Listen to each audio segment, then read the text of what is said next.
supposed to make another bag for the food.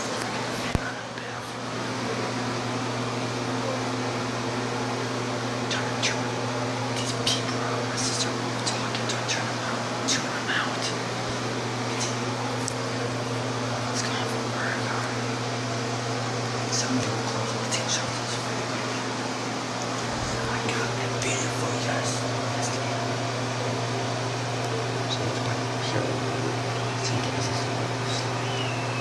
Pennywise versus the Joker. Smash like, subscribe. Let's get right to it. We have the cosmic horror born from the space between spaces and stalking the multiverse for countless eons, always seeking its next meal. Pennywise, the dancing clown.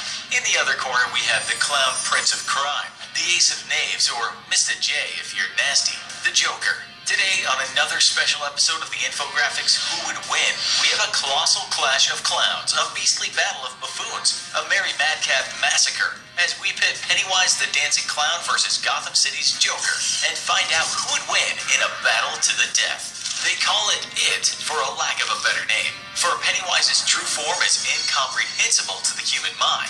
Born in the early moments of creation, it exists in the space between worlds, the home plane of existence for all manner of eldritch horrors. Though once every few millennia, it finds a way in the vast ocean of nothingness that separates the stars, and descends to feed. Hundreds of years ago, it chose our world as a new feeding ground, and descended into what would become Derry, Maine. There, it slumbered beneath the earth until it awoke and consumed 300 English settlers, returning to its long sleep. In the modern age, it took on the identity of Pennywise, the dancing clown. In order to lure children to their doom, a sadistic butcher, Pennywise feeds on human flesh, but prefers to eat victims who are seasoned by fear, and thus engages in a lengthy ritual of terrifying its prey.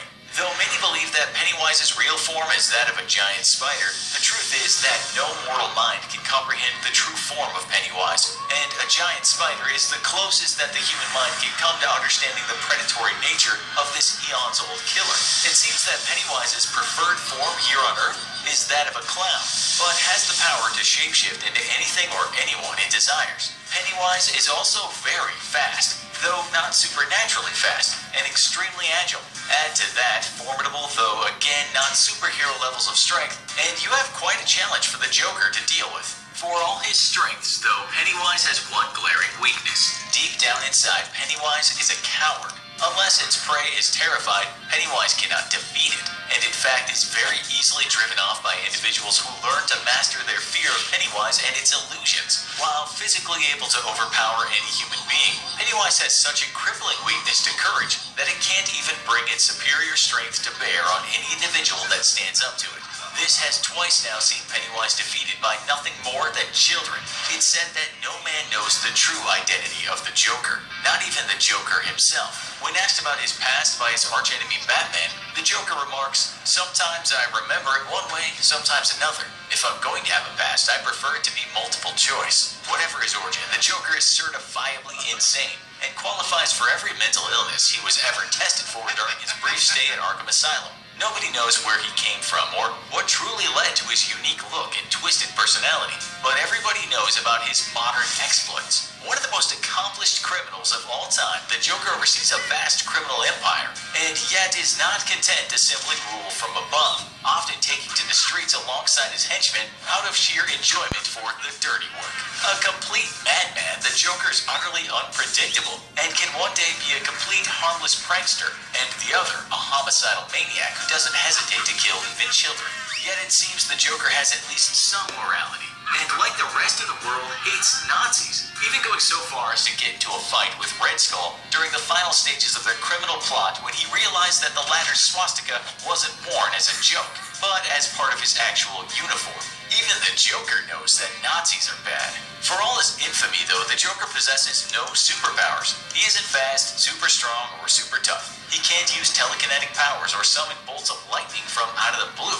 The Joker is in every way just a normal human being, and yet he is one of the most feared of all supervillains. What he lacks in superpowers, the Joker makes up for in a keen intellect, which, thanks to his fractured mind, works in ways that other people simply can't predict. He is routinely outmaneuvering the mightiest of superheroes, and leaving other supervillains completely stumped as they try and get a handle of how the Joker thinks. And that's the thing.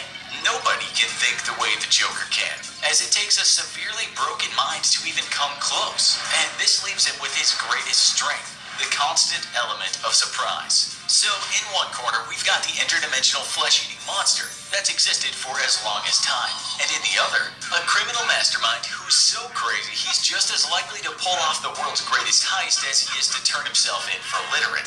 Who would win in this battle to the death? Pennywise is clever, but its cleverness relies on the ability to observe a victim and learn their fears. With some low-level psychic power, Pennywise is even able to delve into the mind of a victim and tease out the most painful and terrifying memories, then use them as inspiration to create horrifying illusions, or force a victim to relive their most emotionally traumatic moments. In battle, Pennywise really only has one strategy: overwhelm an opponent's mental defenses through horror and deep emotional pain. Because if they ever get a chance to recover and gather their courage, Pennywise is done for and left helpless as a baby.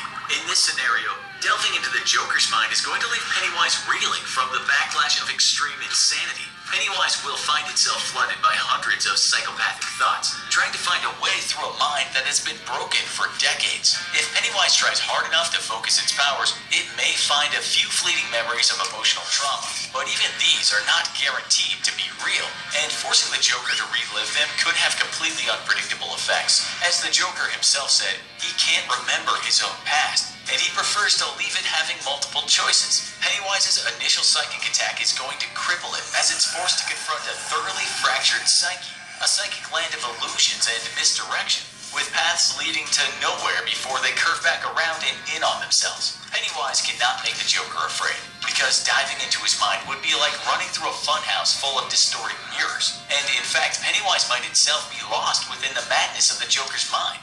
The Joker has a plan. He always has a plan, even if he doesn't remember it at the moment, or if he doesn't even know he has a plan because of the part of his brain that came up with the plan hasn't communicated it to the part of his brain that knows it has a plan. Yet, in a one-on-one deathmatch, the Joker is at a disadvantage, because he's been denied the most important part of his genius, the time to actually plan. Yet, as he confronts a Pennywise that's reeling from its peak into pure insanity, the Joker's going to realize that he doesn't need a plan. Pennywise needs its prey to be afraid of it, or else they can easily overpower it. Yet, because Pennywise cannot dive into the Joker's brain due to his extreme insanity, Pennywise will never realize that there's only one single thing that the Joker is truly afraid of: not being taken seriously. Pennywise is thus defenseless, because no scary form that it can assume will ever scare the Joker. For the Joker, defeating this ageless cosmic evil in the shape of a clown will be as easy as picking up a baseball bat and giving it a few good whacks. With his true fear shielded by a mind far too broken to read, the Joker will easily defeat Pennywise and send the eldritch horror skittering back into the dark places between reality to lick its wounds. Think the Joker would really win this fight? Why or why not? What other